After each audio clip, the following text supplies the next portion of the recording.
Elissa Goldberg from START in Canada. Elissa, could you tell us a little bit about what's the approach from Canada and the new threats, this new scenario that have new threats apart from the interstate wars? It's a great question. The reality is that the kinds of peace and security threats that we're facing today are different from those that we faced previously. Not individually, but when you take them collectively. For instance, increasingly we're focusing on what we refer to as fragile and vulnerable states. These are the countries that are least likely to meet the Millennium Development Goals. They're the countries that are most vulnerable to both internal and external threats. Countries that have to deal with a complex combination of crime, political violence, terrorist and other linkages, all of it coming together in various ways within their territory or just next to their territory. And so it's in that context that we've decided that we need new tools and new approaches. And we've done this in different ways. One is within government. We've decided to create new whole-of-government integrated mechanisms. One of them is my own organization. The creation within the Foreign Ministry a couple of years ago of one Directorate General that has all together in one shop peacekeeping, peace building, conflict prevention, transitional justice, humanitarian affairs and disaster response, all under one set of responsibilities makes a huge difference in terms of coherence. We've added to that responsibilities also for deploying civilians, which we can talk about, as well as a programming component.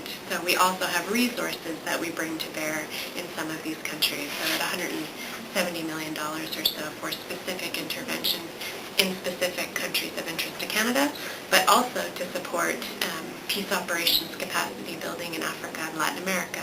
We do a lot of work with ALCOPAS. We do specific work, for instance, with the OAS and their mediation support unit. These kinds of strategic investments in fragile states, which enables our development cooperation ministry to focus on its mandate, which is poverty alleviation. And in the creation of START, we've created a whole-of-government platform, which enables better cooperation between diplomacy, defense, development, and the other actors around town that need to be implicated. Increasingly, we're involving our justice experts, our corrections experts, our police experts.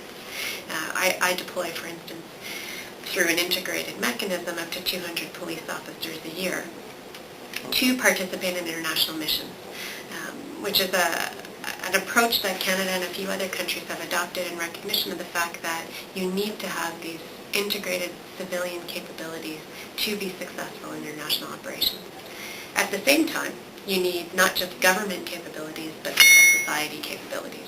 And so we involve our civil society counterparts. There are experts out there within Canada that aren't necessarily within government, but who can play a valuable role in the international community. There are NGOs that do excellent work abroad. There are also specific experts, whether they're gender experts or track to mediation experts, that we need to know and we need to engage. And we've created mechanisms to be able to do that increasingly.